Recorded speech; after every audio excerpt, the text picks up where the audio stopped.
نام من روبیا. نام من سعید محمد میباشد. نام من سعیدم. نام من ولی جان. نام من عزیزم میباشد. نام من صدقلا میباشد. نام من تخمین است. کمال شه هستم. نام من دیبک میباشد.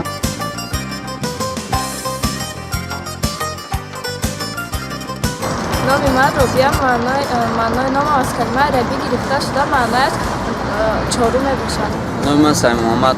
معنای نام من باشد یعنی که سعید محمد، یعنی که ایدی سعید و محمد باشد، یعنی نام پیغمبر بزرگمون. سلام، نام من سعیده. معنای نام من سعیدی فطر میباشد و یکی از معنای دیگرش خوشبختی میباشد. نام من ولی جان یعنی ولی خداوند دانا.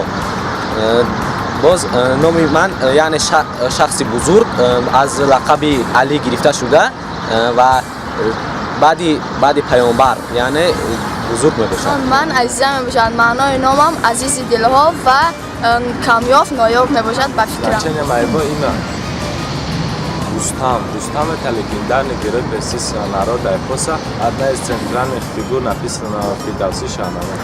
نام من تخمین است. راست دیگه بگم معنای نامم را نمیدونم. نام من صدقلا میباشد. معنای نام من یعنی سنت پیغمبر، هر یک کارهایی که پیغمبر اجرا میکرد و به ما میراث مانده است، معنای میباشد که ما باید به همین کارها عمل کرده، پیروی کرده، همین عمل کنیم. سلام علیکم، کمال شه هستم و متاسفانه معنای نام خودم رو نمیدونم. نام من دیبک میباشد. معنای نامم با فکرم اید میباشد.